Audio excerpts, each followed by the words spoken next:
Well, hello, my delicious little night crawlers. Chapter 2 of Bloodsuckers and Badasses is out. And trust me, this one's got more bite than a thirsty vampire at an all-you-can-drink blood buffet. So slide in, sink your teeth in, and remember, in our world, everyone's a snack.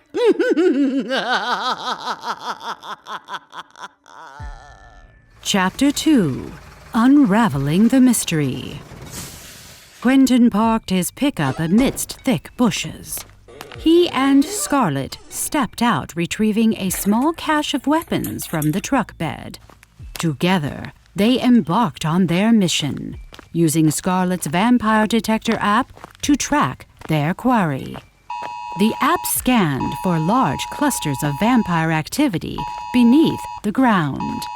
Then, the app's female AI voice sounded. Warning! Vampires detected. As the app zeroed in on a manhole, Scarlet directed their attention, and the duo lifted the heavy cast iron lid adorned with the unmistakable Alucard emblem encircled by menacing vampire fangs. Could Magdalena be any more obvious? Scarlet remarked with a scoff.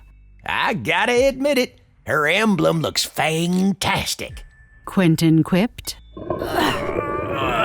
Quenton and Scarlet lifted the lid, releasing a swirling green mist infused with a pungent mixture of methane and human blood.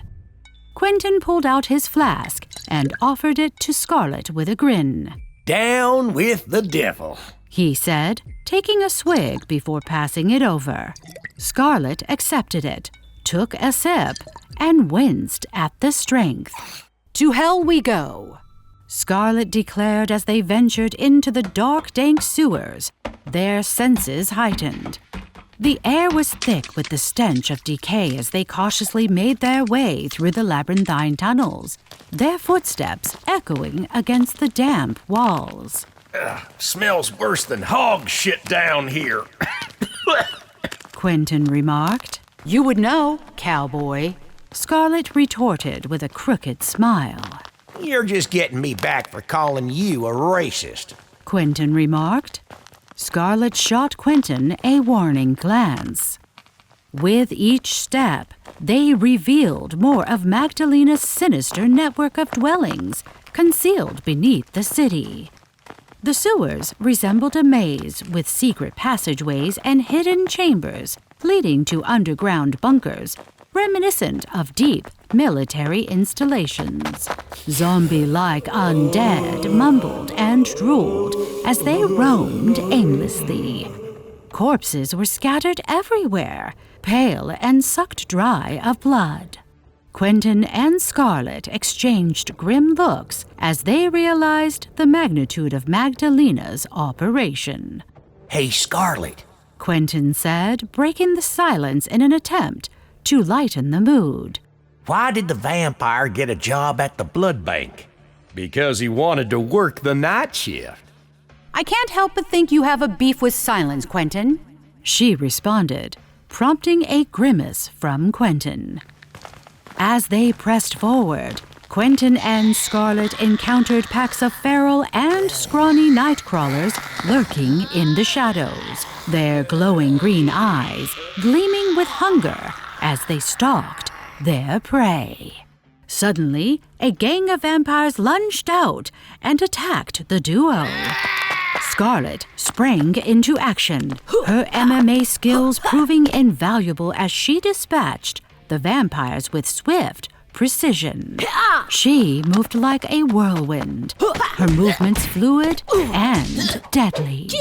With a kick to the mouth, she knocked out one vampire's fangs, while an elbow to the gut made another vampire regurgitate some bones. She finished off the last vampire with a low, sweeping trip that sent him crashing to the concrete. The defeated vampires picked themselves up and hastily retreated. Meanwhile, Quenton relied on his psychic abilities to sense danger ahead. With each psychic pulse, he felt the presence of the vampires lurking nearby, their malevolent energy pulsing. Nightmarish flashes of fangs, blood, green flesh, and coffins flooded his mind.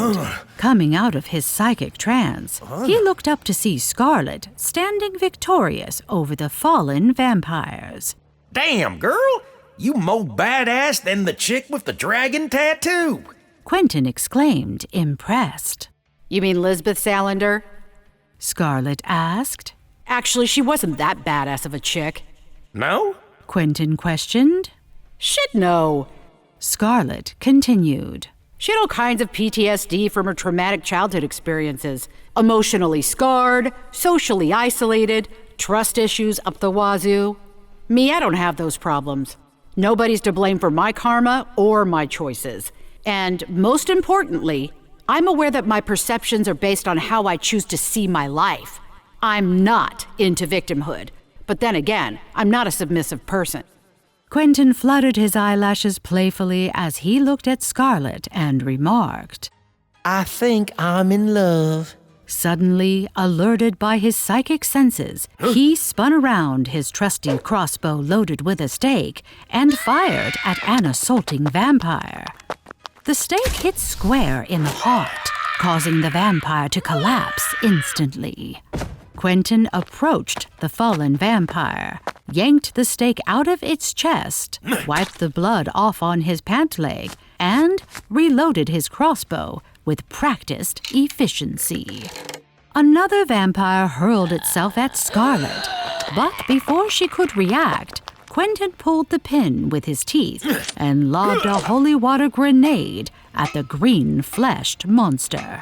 Upon exploding, the vampire shrieked in agony and fled for its life. You're like a one-man A-team, Quenton. Scarlet remarked, impressed by his efficiency.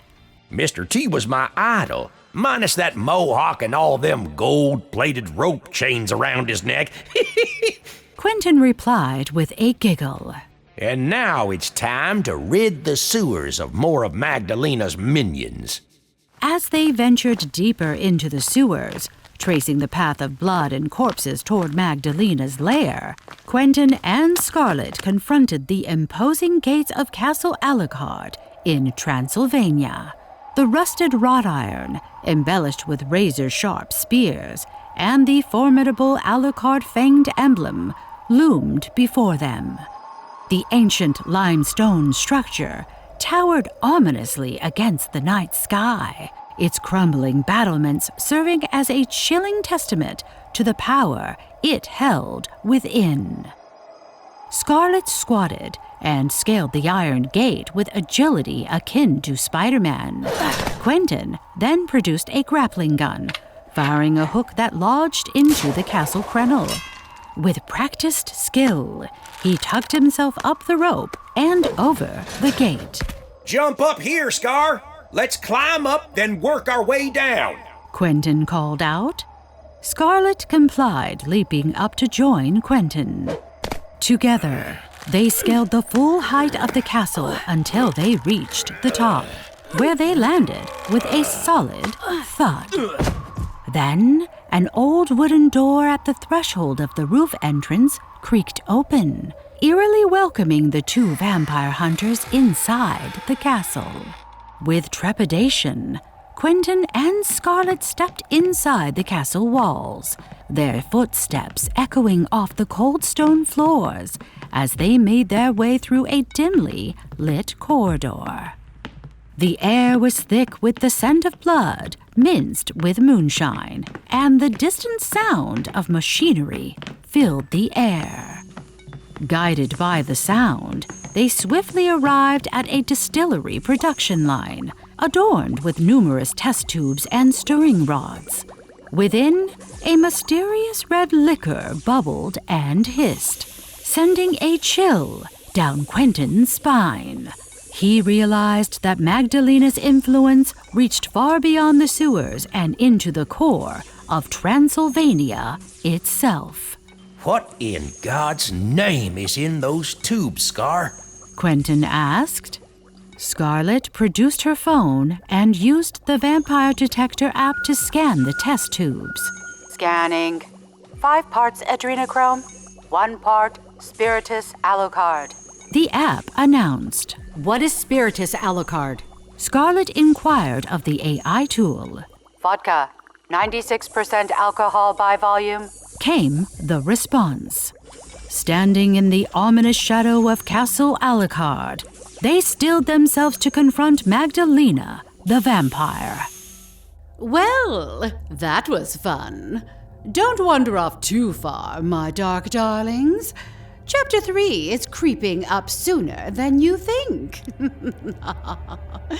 Until then, always remember to keep it creepy.